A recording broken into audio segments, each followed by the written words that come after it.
Madrigal Ángelo es coordinador de la Encuesta Nacional de Hogares, está con nosotros. Sí, y con él vamos a hablar sobre los detalles de esta encuesta que salió el día de ayer y estos datos que ha reflejado. Ya hemos abordado rápidamente con la presidenta ejecutiva del INEC. Don Eddie, ¿qué tal? Muy buenos días, bienvenido. Buenos días, ¿cómo les va? Mucho gusto, muchas gracias por la invitación. Se estima que incluso, don Eddie, en parte del estudio, los ingresos mensuales de la familia han subido. Hay un ingreso promedio, dice el estudio, que es de 1.119.660 colones mensuales. Este estudio, ¿cuántas personas fueron abordadas en esta encuesta nacional de hogares y por cuánto tiempo se realizó? Sí, mire, la encuesta nacional de hogares es un operativo que se realiza todos los años. Se realiza en el mes de julio, empieza el primer lunes de julio y hasta el primer viernes de agosto. Como mencionaba ahora la ministra, el periodo de venado se ha realizado desde el 2010 y antes de eso se realizaba lo que se llama la encuesta de hogares de propósitos múltiples desde 1987. La muestra de hogares, los hogares visitados son 13.340 hogares visitados.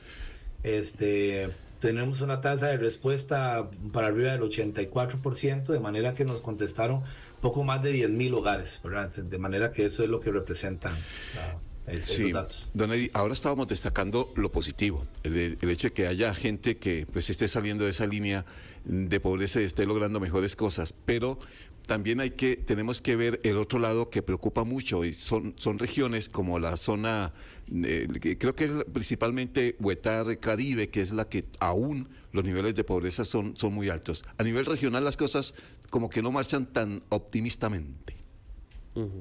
Sí, y no solamente eso, sino que además hemos tenido bastantes fluctuaciones durante el tiempo, ¿verdad? Es decir, hace unos años habíamos visto una recuperación muy importante de la región Chorotega y por diversos motivos, probablemente económicos la mayoría, pues eso ya no mantuvo esa bonanza que se había observado. Regularmente las regiones Caribe y Brunca han sido las que más les ha costado esto, ¿verdad?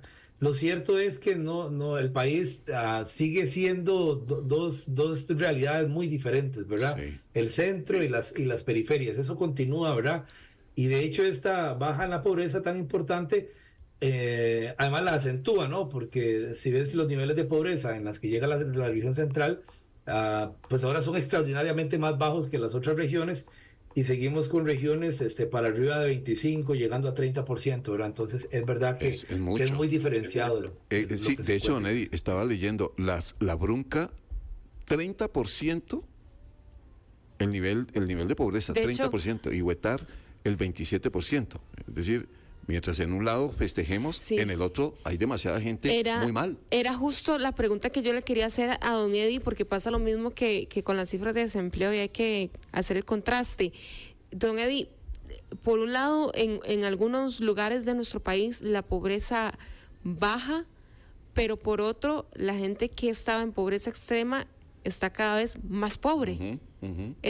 ¿Podríamos concluirlo de esa manera? Bueno, para llegar a esa conclusión, vamos a decir, matemáticamente habría que ahondar un poquito más, ¿verdad?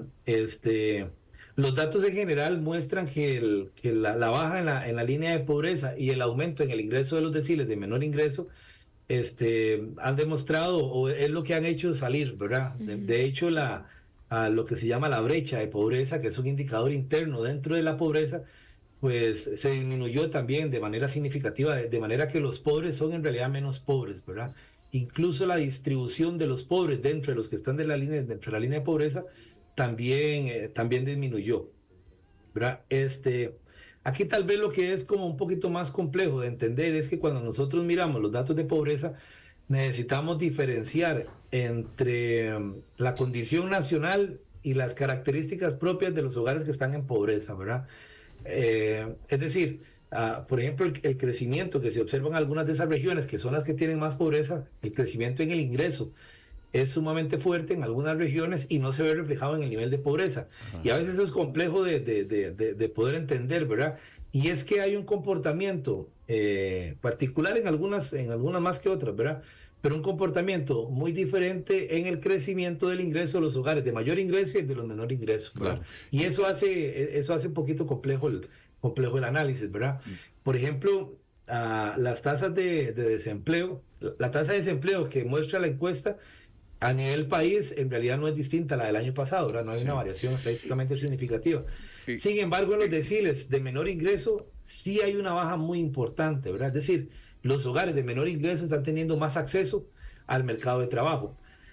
Igual hay que seguir considerando, ¿verdad? Son hogares que continúan en pobreza, si tienen trabajo y continúan en pobreza. Es evidencia que son trabajos mal remunerados. Claro, son don Eddie, características diferentes. ¿cómo se establece, cuál es la línea que marca entre pobreza extrema y pobreza? Sí, hay dos valores, ¿verdad? El primer umbral, es lo que se conoce como la canasta básica alimentaria. Y ese punto es muy importante de dejarlo bien claro, ¿verdad? Porque, bueno, hay que entender que la canasta básica alimentaria es un estadístico, ¿verdad? No es en sí una canasta de compras que tú vas al supermercado y compras, ¿verdad? Sino que es un estadístico que procura especificar cuál es el valor monetario que tiene o que tiene que tener un hogar para poder comprar en el mercado las necesidades calóricas suficientes para mantenerse vivo. Literalmente es, ¿verdad? Entonces, esa es la canasta básica alimentaria. Es un grupo de alimentos, el valor de un grupo de alimentos que está distribuido no de una manera, según el Ministerio de Salud, digamos, quisiera que se haga, o nutricionalmente, sino que está distribuido según los hogares de menor ingreso, distribuye su ingreso en alimentos, ¿verdad? No quiere decir que tiene las proporciones adecuadas de proteínas y toda esta cosa, ¿verdad? Ahora, eso lo que quiere decir es que los hogares que están en pobreza extrema no tienen ingresos suficientes para comprar los alimentos necesarios para vivir, ¿verdad? Y esa es la canasta básica alimentaria. Tenemos una para la zona urbana y una para la zona rural, ¿verdad? El otro componente es lo que llamamos el componente no alimentario. El componente no alimentario también se refiere a condiciones totalmente básicas, ¿verdad? Pero ya incorpora a algunos otros servicios, cosas que no son alimentos, es decir, por ejemplo, la necesidad de transporte o el dinero mínimo necesario para el transporte, para la educación, ¿verdad? Pues en la zona urbana el límite es 127,000 colones, ¿verdad? Es decir, es el ingreso per cápita que necesita un hogar y realmente es sumamente bajo, ¿verdad? Y la línea de pobreza es de 60,000 colones, ¿verdad? Entonces eso es lo que se estima, los umbrales que se utilizan para medir la pobreza, que son los que bajaron con respecto al año anterior, porque ahí también hay otro tema importante, ¿verdad? La inflación prácticamente fue cero en el periodo interanual que abarca la encuesta. Pero el comportamiento de los precios de la canasta básica alimentaria fue diferente, bajó mucho más, ¿verdad? ¿Qué es lo que bajaron los precios? Entonces realmente hay una baja en los precios, ¿verdad? Lo digo porque a veces la gente utiliza el IPC para entender las cosas específicamente de pobreza, ahora el índice de precios al consumidor. Y entonces dicen, bueno, pero es que ahí hay gasolina y ahí hay viajes aéreos y vehículos y no sé cuántos, ¿verdad?